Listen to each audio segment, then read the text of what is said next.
Hello guys, welcome back. കോട്ടയത്തെ വിജയകുമാർ മീര ദമ്പതികളുടെ മരണവുമായി ബന്ധപ്പെട്ട് പിടിയിലായ അമിത് എന്ന കൊലയാളി പറയുന്ന ഞെട്ടിക്കുന്ന ചില വെളിപ്പെടുത്തലുകൾ, അതായത് കൂടുതലായിട്ടുള്ള വെളിപ്പെടുത്തലുകൾ അദ്ദേഹം നടത്തി. ഈ കൊലയാളി നടത്തുന്ന വെളിപ്പെടുത്തലുകൾ പരിശോധിക്കുകയാണെങ്കിൽ കൂടുതൽ ഈ ഒരു വിഷയത്തിൽ ദുരൂഹത ഏറുന്നതായിട്ടാണ് കാണാൻ സാധിക്കുന്നത്. അതായത് അമിത് പറയുന്നത് ഏതാണ്ട് 60% കള്ളമാണെന്ന ഏത് കൊച്ചുകുട്ടിക്കും ഒരുപക്ഷെ തോന്നിയേക്കാം. അമിത് പറയുന്നത് പച്ച കള്ളങ്ങൾ തന്നെയാണ്.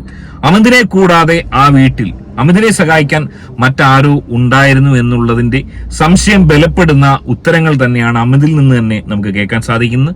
അതെന്താണെന്നുള്ള കാര്യം ഒരുപക്ഷെ ഞാൻ എക്സ്പ്ലെയിൻ ചെയ്യുമ്പോൾ നിങ്ങൾക്ക് തോന്നിയേക്കാം. ഇനിമേ നിങ്ങളുടെ അഭിപ്രായം എന്താണെന്നുള്ള, നിങ്ങൾക്ക് ഇത്തരം സംശയങ്ങൾ ഉണ്ടായോ, അല്ലെങ്കിൽ ഇതിന്റെയൊക്കെ ഉത്തരം എന്താണെന്നുള്ള കാര്യം നിങ്ങളുടെ അഭിപ്രായം തീർച്ചയായും കമന്റായി രേഖപ്പെടുത്തുക. ഇനിമേ അതിലേക്ക് പോകുന്നതിന് ആദ്യമായി നമ്മുടെ ചാനൽ കാണുന്നവർ തീർച്ചയായും വീഡിയോ ഒന്ന് ലൈക്ക് ചെയ്ത് ചാനൽ ഒന്ന് സബ്സ്ക്രൈബ് ചെയ്ത് കാണാൻ ശ്രമിക്കുക. അതായത് അമിത് ഇവിടെ എങ്ങനെയാണ് കൊലപാതകം താൻ നടത്തിയെന്ന് പോലീസിന് വിവരിച്ച് അഭിനയിച്ച് കാണിച്ചു കൊടുക്കുന്നുണ്ട്. അമിത് പറയുന്നത് വിജയ എന്ന് വിളിച്ച് വിജയകുമാറിന്റെ ദേഹത്ത് കയറിയിരുന്ന് വിജയകുമാറിന്റെ മുഖത്ത് അടിച്ചു എന്നാണ് പറയുന്നത്.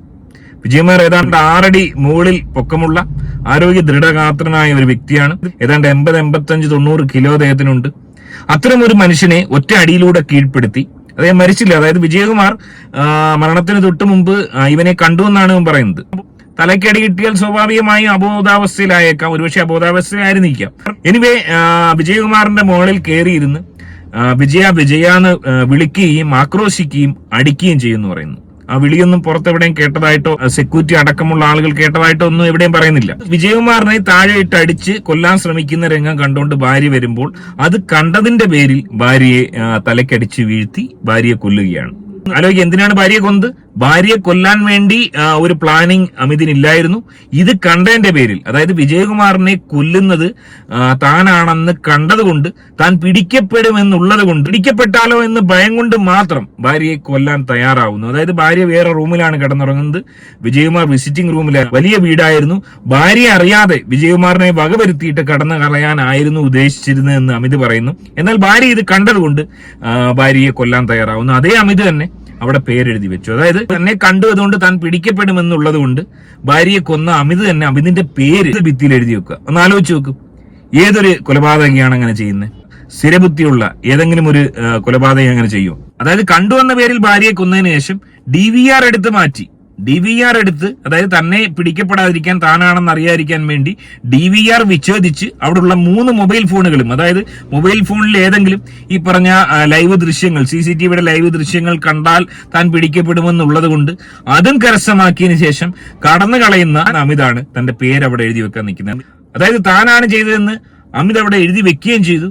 എന്നാൽ താനാണെന്ന് പിടിക്കപ്പെടാതിരിക്കാനുള്ള എല്ലാ ശ്രമങ്ങളും അമിത് നടത്തുകയും ചെയ്തു. ആലോചിച്ച് നോക്കുക, അതൊരു വലിയ ദുരൂഹതയല്ലേ? അതുകൊണ്ടും തീർന്നില്ല. അതിനുശേഷം പുറത്തേക്ക് വരുന്ന അമിതിന്റെ CCTV ദൃശ്യങ്ങൾ പരിശോധിക്കുക. അതായത് അമിത് മുഖം മറച്ചിട്ടാണ് വരുന്നത്. പേരവിടെ എഴുതി വെച്ചിട്ട് വരുവാണ്. അമിത് എന്ന് പേരെഴുതി വെച്ചതിന് ശേഷം പിടിക്കപ്പെടാതിരിക്കാൻ വേണ്ടി മുഖം കവർ ചെയ്ത് അമിത് മടങ്ങി വരുന്നു. കണ്ടതിന്റെ പേരിൽ ഭാര്യയെ കൊല്ലുന്നു, DVR എടുത്തു മാറ്റുന്നു, മുഖം മറയ്ക്കുന്നു. ഇതൊക്കെ ചെയ്തതിന് ശേഷം അമിത് അവിടെ പേരെഴുതി വെക്കുന്നു. അതെന്തുകൊണ്ടായിരിക്കാം? ഇനി അമിതിന്റെ CCTV ദൃശ്യങ്ങൾ പരിശോധിക്കുകയാണെങ്കിൽ അമിത് കയറിപ്പോയ അതേ ലാഘവത്തോടു കൂടി, അതായത് DVR വീട്ടിൽ നിന്ന് എടുത്തുകൊണ്ടുപോയി പരിശോധിക്കാൻ ഒരു മെക്കാനിക്ക് വരുന്ന ലാഘവത്തോടു കൂടിയാണ് ഈ ഒരു വ്യക്തി വന്നിരിക്കുന്നത്. ഒന്ന് ആലോചിച്ച് നോക്കുക. അതായത് കൊലയാളി എങ്ങനെയാണോ അകത്തേക്ക് കയറിപ്പോയത്, അതേ മെന്റാലിറ്റി, അതേ ആറ്റിറ്റ്യൂഡിൽ, യാതൊരു പകപ്പാടുമില്ലാതെ, അതേ ബോഡി ലാംഗ്വേജിൽ വളരെ കൂളായിട്ട്. അത് മാത്രമല്ല, ആ ഡ്രസ്സിങ്ങിലൊന്നും ഒരു മാറ്റമില്ല. നോക്ക്, ഈ 2 കൊലപാതകങ്ങൾ അതിക്രൂരമായി ചെയ്ത വ്യക്തിയുടെ ഡ്രസ്സിങ്ങിൽ ഒരു മാറ്റമില്ല. ഒരു രക്തക്കറയോ അല്ലെങ്കിൽ ഒരു പിടിച്ചു വലിച്ചതിന്റെ ലക്ഷണമോ അതൊന്നുമില്ലെങ്കിൽ പോലും ഇത്തരം ഒരു 2 കൊലപാതകം ഏതാണ്ട് 1 മണിക്കൂറോളം നിന്ന് മെനക്കെട്ട് ചെയ്തതിന്റെ ഒരുവിധമായ ലക്ഷണങ്ങളും അമിതിന്റെ ആ ഒരു ഡ്രസ്സിങ്ങിൽ കാണാൻ സാധിക്കുന്നില്ല. അതായത് അമിത് എന്ന് പറയുന്ന ഒരു വ്യക്തി എങ്ങനെയാണോ കയറിപ്പോയത് അതേ ആറ്റിറ്റ്യൂഡിൽ, അതേ ബോഡി ലാംഗ്വേജിൽ, അതേ വേഷവിധാനത്തിൽ, ഒരു മുഖം മാത്രമാണ് മറച്ചിരിക്കുന്ന ഒരു വ്യത്യാസം കാണുന്നത്, ഒരു DVR കയ്യിലുണ്ട്, ആ ഒരു വ്യത്യാസം മാത്രമാണ് കാണുന്നത്. അതായത് അമിത് വീട്ടിൽ ചെല്ലുമ്പോൾ അവിടെ ആരോ അമിതിന് DVR കൈമാറാൻ ഉണ്ടായിരുന്നു എന്ന് സംശയിച്ചു കഴിഞ്ഞാൽ ആരെയും കുറ്റം പറയാൻ പറ്റത്തില്ല. കാരണം അമിത് അത്രേ അവിടെ ചെയ്തുള്ളൂ എന്ന് ആരെങ്കിലും സംശയിച്ചു കഴിഞ്ഞാൽ നമുക്ക് കുറ്റം പറയാൻ പറ്റുമോ? കാരണം ഇതിന്റെ ബോഡി ലാംഗ്വേജിലും കാര്യങ്ങളിലും ഒന്നും ഇതൊന്നും ഇല്ല. ഇനി 2 പട്ടികൾ ഉണ്ടായിരുന്ന ഒരു പട്ടി ചത്തു, ഒരു പട്ടിക്ക് ഇപ്പോഴാണ് ബോധം വന്നത്. ആ 2 പട്ടികൾക്കും അമിത് കൊടുത്തിരിക്കുന്നത് പലഹാരമാണ്, ബിസ്ക്കറ്റ് പോലുള്ള പലഹാരമാണ്. അത് കടയിൽ നിന്ന് വാങ്ങിയതാണ്. അതിൽ യാതൊരു വിധമായ വിഷവും കലർത്തിയിട്ടില്ല. യാതൊരുവിധ വിഷവും അമിത് മേടിച്ചതായിട്ടും തെളിവുകളില്ല. ആ പലഹാരം തന്നെയാണ് പട്ടിക്ക് കൊടുത്തിരിക്കുന്നത്. ആ പലഹാരം കഴിച്ച, സാധാരണ നിലയ്ക്കുള്ള പലഹാരം കഴിച്ച പട്ടി എങ്ങനെയാണ് അബോധാവസ്ഥയിലാകുകയും ചാവുകയും ചെയ്തത്?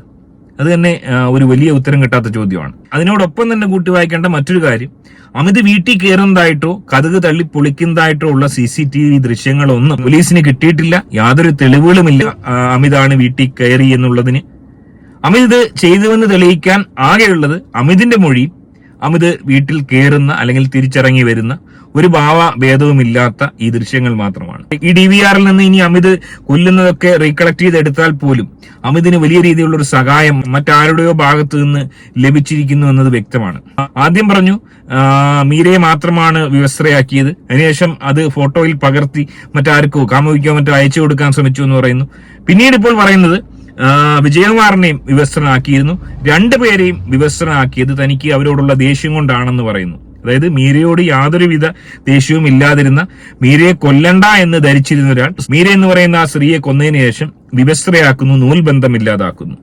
സോ ഇത്തരം കാര്യങ്ങളൊക്കെ കണക്ക് കൂട്ടുമ്പോൾ ഒരുപാട് ഉത്തരം കിട്ടാത്ത ചോദ്യങ്ങൾ ഇതിന്റെ പിന്നിലുണ്ട് എന്നുള്ളതാണ് വാസ്തവം.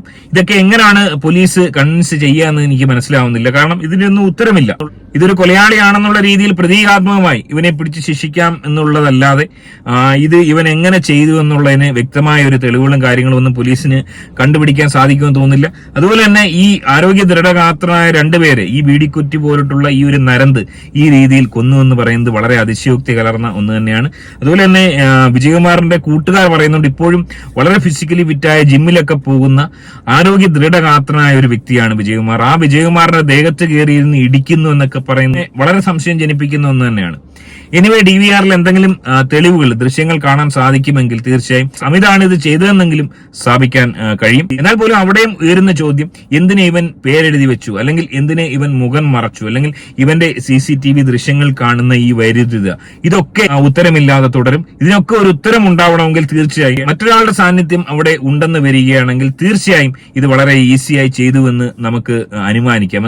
എന്നാൽ ഒറ്റയ്ക്ക് ഇത്തരം കാര്യങ്ങൾ ചെയ്തെന്ന് അതിനുശേഷം ഇതുപോലുള്ള മണ്ടത്തരങ്ങൾ കാണിച്ചു വെച്ചെന്നും തൽക്കാലം വിശ്വസിക്കാൻ നിവൃത്തിയില്ല. എനിവേ ഈ വിഷയത്തിൽ നിങ്ങളുടെ അഭിപ്രായം കമന്റായി രേഖപ്പെടുത്തുക. ആദ്യമായിട്ട് കാണുന്നവർ ചാനൽ ഒന്ന് സബ്സ്ക്രൈബ് ചെയ്തിട്ട് കാണുക. മറ്റൊരു വീഡിയോ ആയിട്ട് കാണാം. ബൈ.